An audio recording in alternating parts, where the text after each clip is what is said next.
Das Heisel klärt und tracht und stellt sich auf den Dach. Pour vous qui vous êtes toujours demandé d'où venait le yiddish, d'où sortait cette langue, d'où provenait notre Mameloschen, notre ami Erez Lévy a écrit un très beau texte sur toutes les origines du yiddish, sur l'histoire du yiddish, un texte que je vais vous lire maintenant.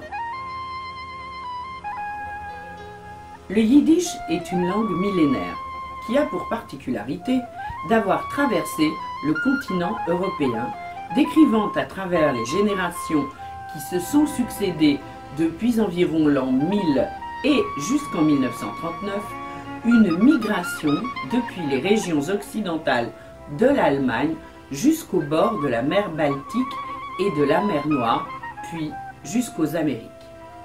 Le yiddish est l'idiome des juifs ashkénazes.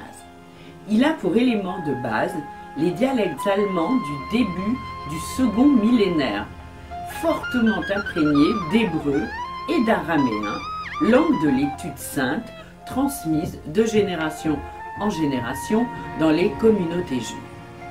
À partir de la migration consécutive à de terribles massacres d'un grand nombre de communautés juives de l'Allemagne vers le royaume de Pologne et bientôt unis à la Lituanie, le parler germanique hébraïsé des Juifs se cristallisera au sein de la bourgade juive, le shtetl, au statut reconnu par les autorités polonaises qui représentera jusqu'au XXe siècle le cadre spirituel et matériel de la vie juive, de la naissance aux obsèques, en passant par l'éducation, les mariages, les activités économiques, les questions juridiques.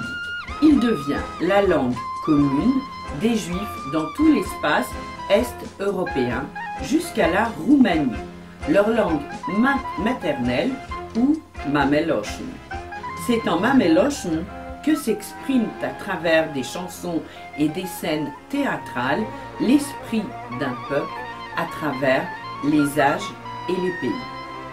À partir du XIXe siècle, le yiddish est choisi comme langue littéraire par de grands écrivains tels que Mendele Moichersforim, Sholem Aleichem, Yitzhak Leibush Peretz, qui ressentent le devoir de communiquer avec le peuple, de puiser en lui une forme de vitalité populaire et d'accroître le lien social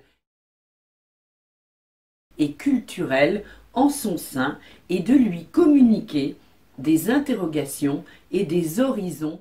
Au XXe siècle, le yiddish entre en concurrence de ce point de vue avec l'hébreu renaissant comme langue parlée et écrite contemporaine. Mais le yiddish garde ses fervents défenseurs, locuteurs, écrivains, journalistes, chansonniers, dramaturges et même cinéastes. Sa condition de langue des marges historiques et géographiques renforce peut-être la force libératrice que ceci lui prête. Erez Lévy.